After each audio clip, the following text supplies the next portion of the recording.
The next thing we're going to talk about are our daily and weekly habits. In this program, for 99% of you, I have created a workout plan and a meal plan that was completely personalized to your age, height, weight, activity level, your goals, any injuries, what equipment you have access to, and we'll be likely doing check-ins.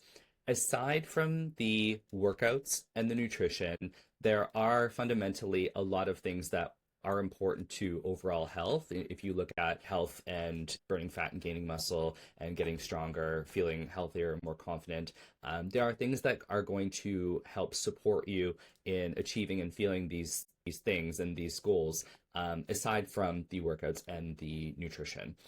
So I wanted to take a minute and talk about some of the daily and weekly habits that I might recommend that you try and keep on top of, that I might not necessarily be tracking in a program like this, because as you can see, one of them here is sleep. So of course I can't be on your sleep, but I would highly recommend that you do try to do the best that you can with these. So you'll see the first one here is 4 workouts and cardio per week. So if you join this program and you express to me that, Mike, I can only do 1 or 2 workouts per week, and that is the most that I can do, that's fine. If that's the best that you can do, then that's the best you can do with what you have to work with. But studies have shown that 4 times of strength training a week, 4 1-hour sessions per week, is a great foundation. It's a good, I wouldn't say minimum, but they do say that like about 4 or 5 workouts per week is the best. About 60 minutes or up to about 90 minutes. They say after an hour and a half or 90 minutes of a workout, you're not getting as good results. So about 4 times per week is what I recommend. If I made you a workout plan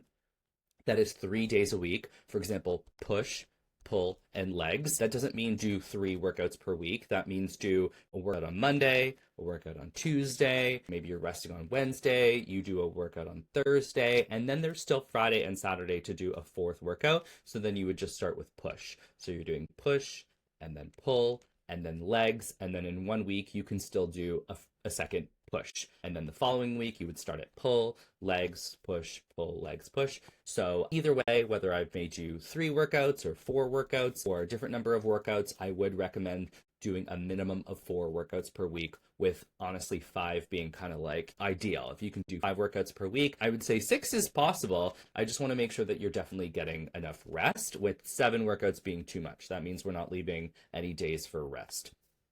The next thing that I would recommend are getting about 10,000 steps per day. 10,000 steps is kind of like that benchmark that you always hear, and it is a great benchmark. It is a lot of walking, and so that will help support your digestion and your overall health. It will help you burn calories that will help support a good chunk of you. 80-90% of clients that join this program do want to lose weight or burn fat, and definitely getting in 10,000 steps a day is going to help you to support burning extra calories outside of your workouts in order to achieve that goal. And I know the science behind it, but walking throughout the day is good. You know how you feel if you sit for too long, like me in front of the computer right now. It is good to take breaks. If you do have trouble getting in 10,000 steps a day, hit me up on Instagram or ask me in your check-in. If you're someone that sits on a computer throughout your day, I would recommend doing the Pomodoro technique, where maybe you're working for 30 minutes and then you get up and you walk around for 5 or 10 minutes and you're taking those frequent breaks. I do like to get on the treadmill before my workout and just walk for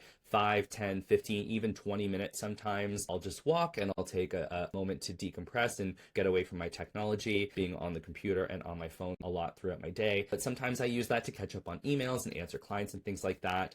So yeah, I would recommend getting about 10,000 steps a day, but just doing the best you can. I will be asking you about this on your check-in if we're doing check-ins. The next thing is drinking water. So we hear that getting about 3 or 4 liters of water per day is important for your overall health. They say that we're made up of like 80% water. And so it is important for us to stay hydrated, especially if you are going to be working out a lot. It is important to stay hydrated. Tracking your calories and macros every day is going to be a fundamental part of this program. So later on in these videos, I will talk to you about MyFitnessPal, downloading MyFitnessPal and tracking your calories and macros. In a video later on talking about MyFitnessPal, lifestyle and tracking your calories and macros, I will give you more tips with respect to how to make that an easier process so that you're not constantly on your phone throughout the day while you're eating. There is a way to pre-track your food ahead of time and some tips on MyFitnessPal to make it a lot easier. The fifth thing is getting in enough sleep. So you hear 7 or 8 hours of sleep per night is optimal, and how awful you can feel after not getting good sleep or not getting enough sleep. So of course, I do encourage you to work on your sleep actively. And again, there will be a video later on that I filmed that in a video. I talk about how to practice good sleep hygiene, setting a pre-nighttime ritual where you sit down and you don't have your phone. Maybe you light a candle and you're reading a book before bed, doing meditation, things like that will help support you in being in the best mood and being in the best shape to execute on your workouts and tracking your nutrition. Bad sleep can also affect your appetite and your digestion. They say that getting at least 30 minutes of sunshine in per day. They say first thing in the morning is really good. You bet sometime during the day, so you can see the sun is shining through my window. So luckily I sit at my computer desk in front of a window with the sun shining in, but of course it is important to try and leave your house and get 30 minutes of direct sunshine, not just through a window. Studies have shown is the most important thing for your health, if not more. Remember to wear sunscreen. 30 minutes of stretching per week. So this is active stretching, whether you're doing a yoga class or whether you're actively stretching before or after your workout, is going to help you to not be sore. It's going to help you to prevent injury. And so stretching is also very important, something that we will be discussing in a later video. The last thing is I wrote journaling as needed, but whatever you need to do in order to stay in good mental health. So for you, that might look like journaling. It might look like meditating. I like to do a meditation before my workout because I'll do a work day. And even if it's a good work day, here I am using my brain and talking.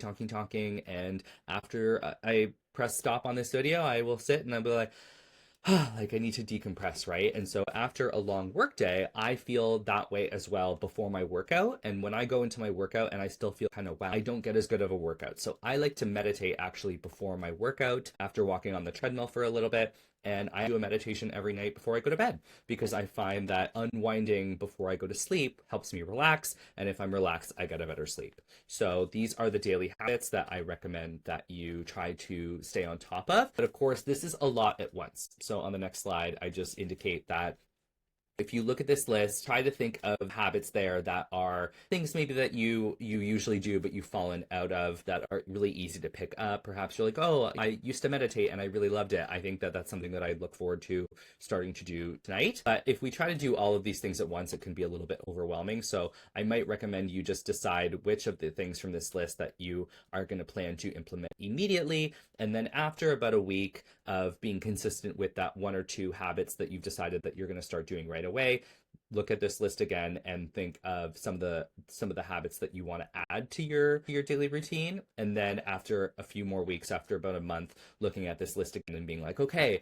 I'm doing my workouts, I'm doing my steps, I'm drinking water, but my sleep could probably get better. So that'll be the last thing that I improve on so that I'm following all these things to achieve optimal health and the best results that I can in a program like this. So that is all for our daily habits. In the next video, we will be talking about using a calendar in order to stay on track with our workouts.